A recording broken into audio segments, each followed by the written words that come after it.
Well, I have opened here today the iconic Sharp 9500 Boombox, GF9500. Made sometime in the very early 80s. I remember these when I wasn't much more than a kid, so it must be a while ago, shall I say.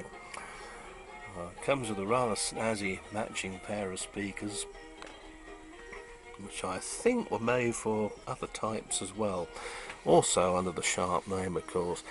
But this whole thing, just lately, the controls have been getting a bit scratchy. The changeover switches there for the radio or phono or tape have been, sometimes you only get one channel and this sort of thing. And then the sliders, the top two are for your output volume to the speakers, and these are for recording level. You can switch it between manual and automatic on this. It's a very good top-end machine. Also the switches here for the various functions, radio bands and so on, and different tape types, so on and so forth, they too were getting scratchy. Thankfully the band selector here is okay, so I've left that one alone. Even the equalizer was getting a little bit, so the time has come to have the front of it and do a bit of tinkering. It is, after all, an old lady. It's probably 30 years old. You just don't know where the time goes, do you? With a little bit of service hole, and it seems to be running very well indeed. There's 5 screws accessed from the back, one of which has to be done through the battery compartment. Just take the lid off and then remove the radio tuning dial knob that sits here. Carefully slide off the sliders, the little knobs on there. I always, when I'm dismantling cassettes, press eject, because I've found that it assists greatly in dismantling them. And you know how it is, you end up pulling on something a bit and then it breaks, and then you're buggered because they don't make these things anymore. This has what they call microprocessor control on the tape deck. Of course, it's bound to be AC bias recording, none of your DC bias rubbish here. And it's a very impressive piece of kit. The mechanism is a little bit tired, I'll admit, because it's probably been blasting out Boy George and Adaman and Duran Duran and War of the Worlds and everything else, hasn't it, for the first few years of its life, before perhaps Mum and Dad took it over and had it as the kitchen radio once the kid went to university or whatever. I don't know, I may be wrong. It may have been played classical all its life, who can say? If only they could talk. But one thing that does strike me, how easy this sort of thing is to fix. Bloody Google and this new look YouTube is very strange indeed, because sometimes I just don't get messages through. And another thing I find is that when somebody subscribes now, I can't just send them a little line saying thanks for the sub, and if they've got any videos, subscribe. There's just no way to do it now. So of course the subscribing I can still do, so if whoever it is has any videos, I always do. But it was nice to be able to send them a message to say thanks for the sub, but there you are. I suppose they call that progress. Yes, I know what I say, and that's the same as what a lot of you say, I guess.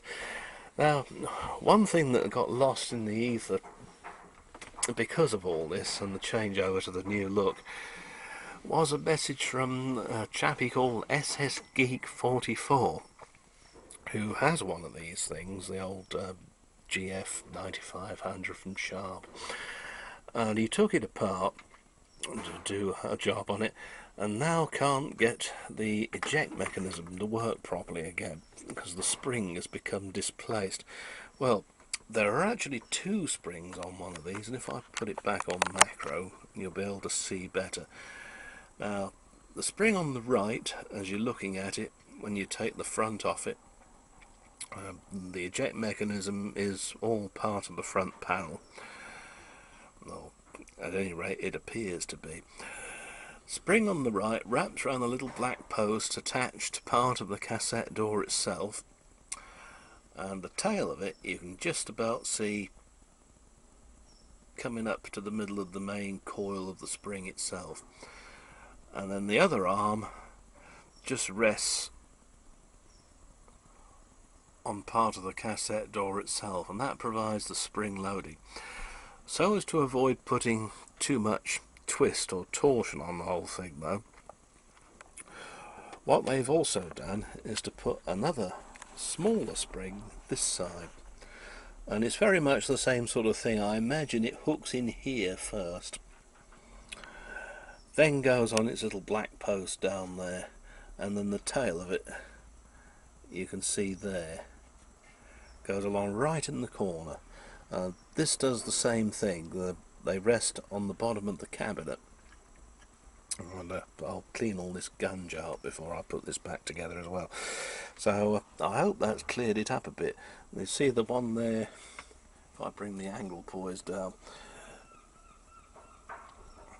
one end of it fits into a little hole in the rack thing, the gear that is attached to the cassette door.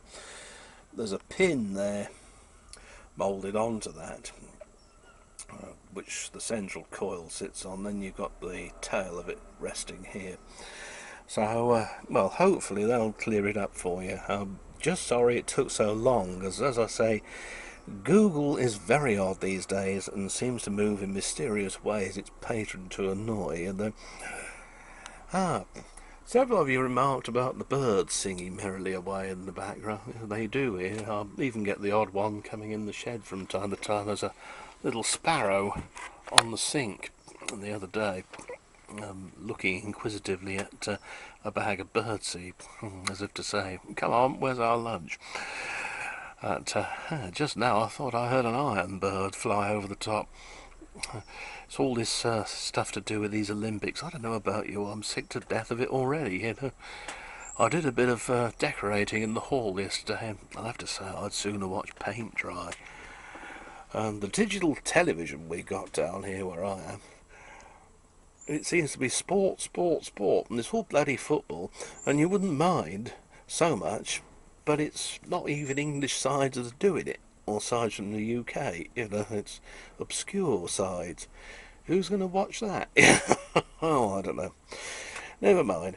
Anyway, so get this old sharp back together again. Speakers look as if they could use a bit of a clean up, actually. This will go very, very, very loud if you want it to. Maximum 10 watts. It says music power 15, 3.2 ohms. But I imagine the 10 watts is RMS. So I've got a feeling it takes 10 D batteries, this thing. So if you were into blasting out Adamant and what have you, or Casey and the Sunshine Band and all that, your batteries wouldn't have lasted long, would they? Yes, it was for people with big pockets, both to purchase and to run on batteries. Anyway, bye for now.